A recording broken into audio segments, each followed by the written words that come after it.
Vic Tokai, aka Tokai Communications, were once a decent developer / publisher in the gaming industry during the late 80s to early 90s. The gameplay style of Kid Kool on the NES would inspire other titles including Psycho Fox for the Sega Master System and Magical Hat Flying Turbo Adventure for the Mega Drive. The latter is based off the anime series Magical Hat, which only lasted one season. However, when it came to releasing it outside of Japan, Vic Tokai couldn't get the license to the anime, so they had no choice but to make a completely different IP for a worldwide release. Considering their past experience, this was a relatively smooth transition. The result was Decap Attack, which was released in North America on September 1991 and the rest of the world by 1992.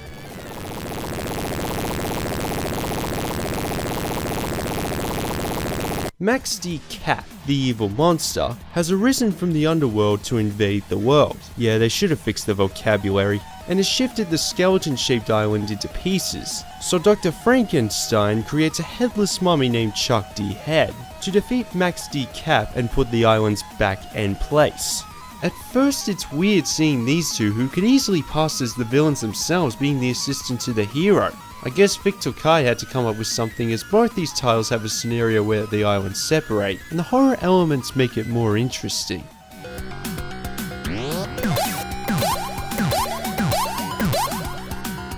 Because Vic Tokai had to make a new IP for a worldwide release, at first it's hard to notice any similarities because the colours, themes, music and sound effects are polar opposite from each other. The level designs are very blocky, the water is just one colour and 3 straight levels look mostly the same, but I guess you're always on an individual island, and the first 2 Sonic the Hedgehog titles were like that too. It almost looks like an enhanced Master System game with Mega Drive sound effects, but the horror themes make it work. It looks more creative than Magical Hat with its endless puns, heavier soundtrack, and there are a couple of islands where the colour palette is just as vibrant as the anime title anyway. Nobody would have heard of Magical Hat outside of Japan at the time, so even if they could have got the license, changing the IP was a smart move by Vic Tokai. Whatever you prefer is up to you.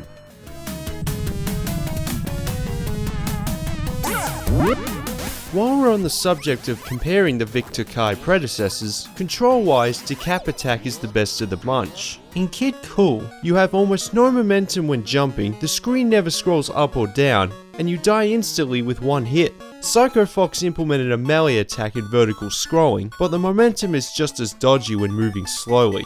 In Decap Attack / Magical Hat, movement feels floaty, but mostly in a good way. You get plenty of hang time and can hover around by kicking your legs, which is handy because you need to make the often blind jump and the float ability gives you a chance to correct the landing. However, his feet are just as slippery as Luigi's and pauses for a couple of seconds if you slip off the edge, leaving you vulnerable to attacks. Chuck can either stomp on enemies or melee attack with his face, which shoots out of his chest like a xenomorph. The attack range is pretty short, which is fine because most enemies only take one hit. However, in the latter stages you will encounter stronger ones that charge at you without warning, and they respawn off screen.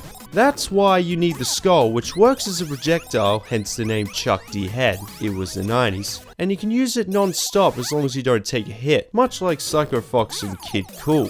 You obtain it through these graves, which also give you items like extra hearts, potions, coins and lives, although some of them contain an enemy which can occasionally lead to cheap deaths at times. The potions grant you special powers like invincibility, enemy sweeper and increased speed and attack range, but only for 10 seconds each, which only makes them somewhat useful.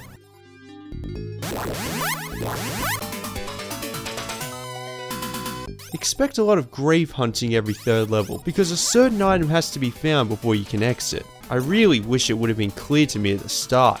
Every 3rd level also has a boss battle which isn't too challenging with a couple of exceptions. And in case you're wondering, the potions are unavailable apart from the Trioxy, which is, long story short, a free hit. The change in colour usually determines how much health they got, and beating them, don't forget about the unique item, will put a piece of the island back in place and take you to a bonus round. The number of coins collected across the 3 levels determine the number of chucks to place on the paths, increasing your chance of gaining lives and potions. In Magical Hat, these bonus rounds appear every level, and that's because one-hit deaths apply and there needed to be some way to get more lives to compensate.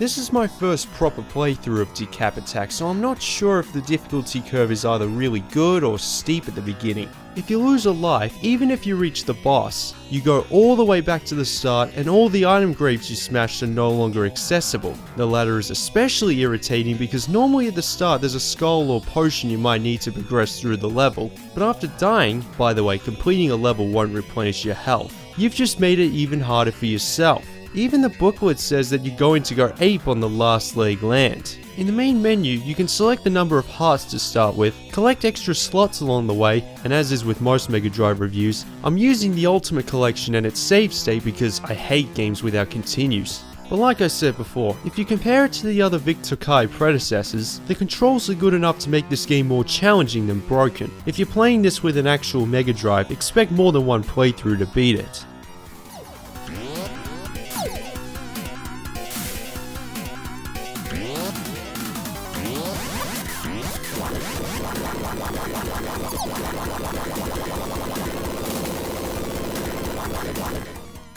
Decap Attack would be the peak for Victor Kai as they haven't made a game since 1997 and are currently a telecommunications company, so don't expect anything from them anytime soon. That being said, like most classic Mega Drive titles, Decap Attack is available on many platforms, either digital or compilations. But is it worth playing?